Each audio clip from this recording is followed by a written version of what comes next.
अल्लाह के वास्ते खुद पे कंबल डाल के मत कीजिएगा। मैंने बहुत वीडियोस देखी हैं जिसमें ये कहा जाता है कि अपने ऊपर कंबल डाल लें और फिर वॉइस ओवर। यहाँ पर मैं आपको एक इंटरेस्टिंग लेकिन थोड़ा सा सैड फैक्ट बता दूँ कि हम पाकिस्तानी इतना एक्टिव नहीं हैं इंटरनेशनल प्लेटफॉर्म। दुनिया को पता हो कि हमारी ज़ुबान उर्दू है और उर्दू की वॉइस ओवर हम बहुत अच्छी कर सकते हैं। कबर्ड में घुस के रिकॉर्डिंग करते हैं। सोचें वॉइस ओवर इतना आसान काम नहीं है, पसीने बहते हैं भैया, तब आप अर्न करते हैं। यहाँ के लिए काम करेंगे और आप वहाँ के लिए जो काम करेंगे जो आपको डॉलर में मिलेगा, तो वो ज़मीन आसमान का फ़र्क। डायरेक्ट कांटेक्ट की कोशिश करें। अस्सलाम वालेकुम, कैसे आप लोग? उम्मीद है बिल्कुल ठीक ठाक होंगे।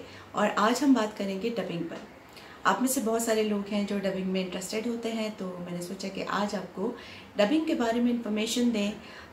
डबिंग कितने किस्म की होती हैं, उनका स्कोप क्या है और नेशनल और इंटरनेशनल क्लाइंट में फ़र्क क्या है, उसका आपको फ़ायदा क्या है। सबसे पहले हम बात कर लेते हैं जो ज़्यादा लोग इंटरेस्ट लेते हैं ड्रामा डबिंग में। तो ड्रामा डबिंग का यही है कि बहुत सारे मुल्क हैं कि जो अपने ड्रामे जो है उर्दू में डबिंग करवा के और उन तमाम मुल्कों में डिस्ट्रीब्यूट कर रहे हैं जहाँ उर्दू बोली जाती है या उस मुल्क की जो भी लैंग्वेज है उस लैंग्वेज में वो ड्रामा डब किया जाता है। और डबिंग कैसे होती है, जैसे अगर अभी आप देखें पाकिस्तान में जितने भी ड्रामे चल रहे हैं, मुख्तलिफ प्रोडक्शन हाउसेस उनकी डबिंग करते हैं और डबिंग के लिए वॉइस ओवर आर्टिस्ट को हायर करते हैं जिनकी शिफ्ट्स होती हैं। यानी आपको 6 से 8 घंटे के लिए उस स्टूडियो में जाना होता है, आप रिकॉर्डिंग करते हैं और फिर आपको पर शिफ्ट, पर एपिसोड या जो भी आपके साथ डिसाइड हुआ है उस हिसाब से पे कर दिया जाता है। ये तो हो गई ड्रामों की बात। एक और इंडस्ट्री है कि जो बहुत ज़्यादा बूम कर रही है इस वक्त इंटरनेशनल प्लेटफॉर्म पर, और वो है कैरेक्टर्स डबिंग, जिसमें एनिमेटेड भी हो सकता है या फिर नॉर्मल सीरीज़ हो सकती हैं, चाहे वो बड़ों की सीरीज़ हो, बच्चों की हो।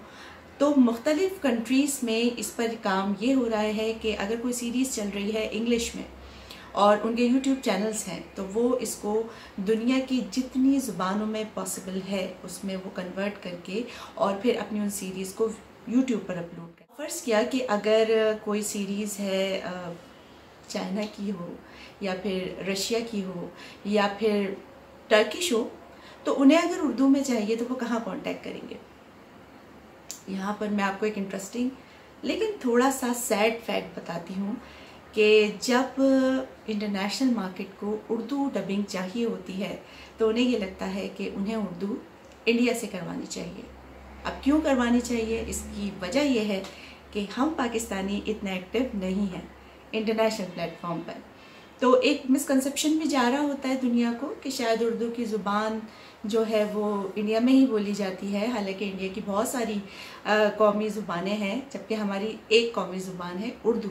और हमारी कोशिश होनी चाहिए कि दुनिया को पता हो कि हमारी ज़ुबान उर्दू है और उर्दू की वॉइस ओवर हम बहुत अच्छी कर सकते हैं। जब मेरा ज़्यादा कांटेक्ट होने लगा है पिछले कुछ सालों में इंटरनेशनल एजेंसी से, स्टूडियोज़ से, तो मुझे पता चला कि उर्दू पाकिस्तान की ज़ुबान है, पाकिस्तान में भी वॉइस ओवर होता है, ये बहुत कम लोग जानते हैं।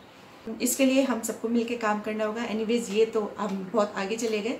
मैं दोबारा डबिंग पर जब किसी भी मुल्क में उर्दू डबिंग की ज़रूरत होती है तो अब आप इसको कुछ भी कह लें, ये उनकी मेहनत है, उनकी कोशिशें हैं कि इंडियन इंडस्ट्री बहुत ज़्यादा स्ट्रॉन्ग है इस वक्त इंटरनेशनल मार्केट में।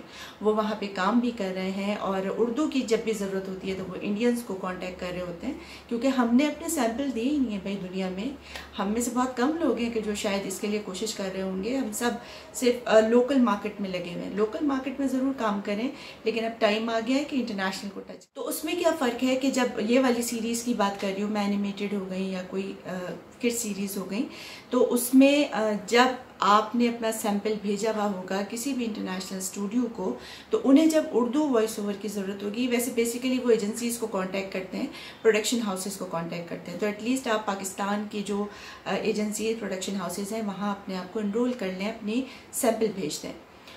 उसके बाद फ़र्ज़ किया कि आपको काम मिल गया है किसी दूसरे मुल्क की किसी सीरीज़ के लिए जिसे उर्दू में डबिंग करनी है।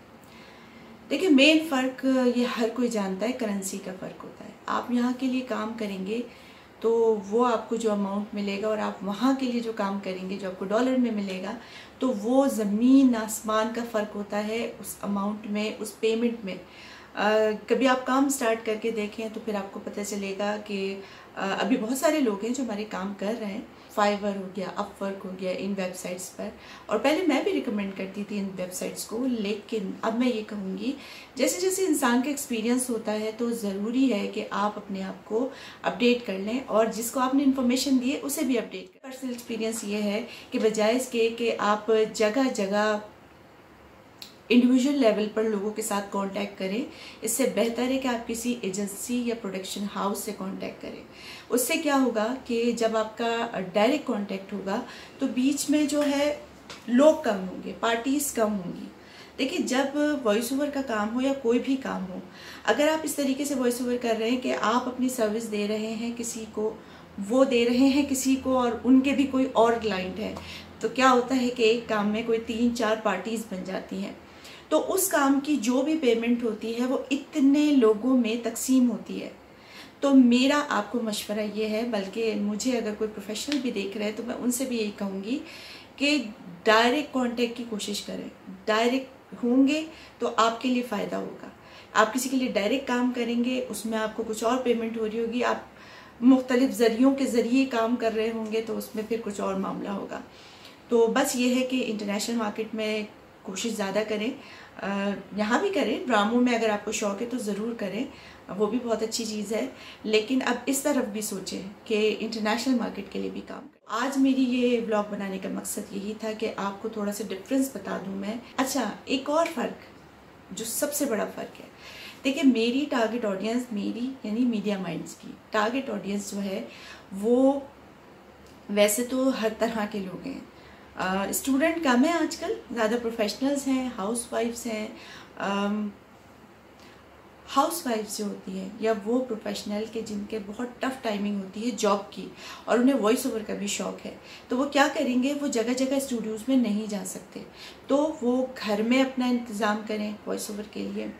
और ये जो मैं कह रही हूँ कि इंटरनेशनल प्लेटफॉर्म पे काम करें, तो जाहिर है कि आप अगर आपने रशिया के लिए एडिटिंग वो वॉइस ओवर करना है तो रशिया तो नहीं जाएंगे, आप घर में ही करेंगे। तो वो वॉइस ओवर आपको ये मौका देती है कि आप घर में रहकर वो काम कर सकें। और मज़े की बात यह है कि आपकी जो क्लाइंट है, अब चाहे वो पाकिस्तान के हो या वो इंटरनेशनल हो, अगर तो वो प्रोफेशनल है तो वो आपको अंडरस्टैंड करते हैं और उन्हें कोई फ़र्क नहीं पड़ता कि आप कहाँ वॉइस ओवर कर रहे हैं। उनको बस क्वालिटी चाहिए।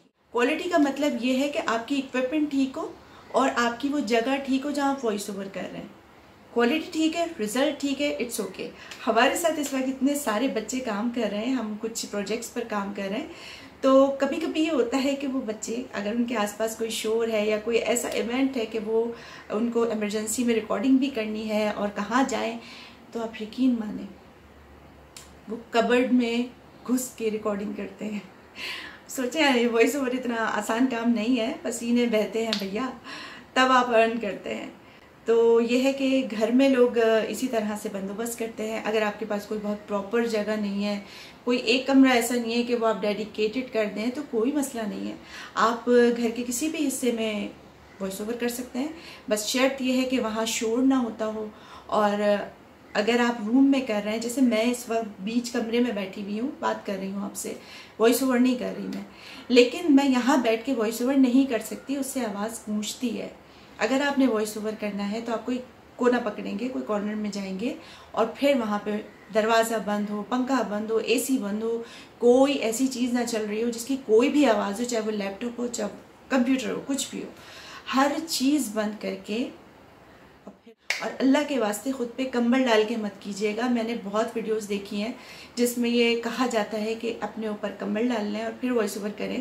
तो भैया, जब आप कंबल डाल लेंगे तो स्क्रिप्ट कहाँ से नज़र आएगा, एक्सप्रेशन कहाँ से देंगे? तो मतलब खुदा के लिए अगर कोई सिखा भी रहा है तो ऐसा ना करें, खेलें ना, सही बात बताएं। और अगर सही बात नहीं पता तो ना बोलें, वो वाली चीज़ ना बोलें। मुझे नहीं समझ आता कि कंबल ओढ़ के कैसे होती है। जब आपने यूं करके कंबल डाल लिया तो स्क्रिप्ट कैसे नज़र आएगा, सांस नहीं बंद हो जाएगी, एक्सप्रेशन कहाँ से देंगे? तो बस ये वीडियोस भी देखा करें, लेकिन अपने जहन से सोचा करें कि कौन सी बात सही है, किस पे अमल करना है और किस पे नहीं करना है।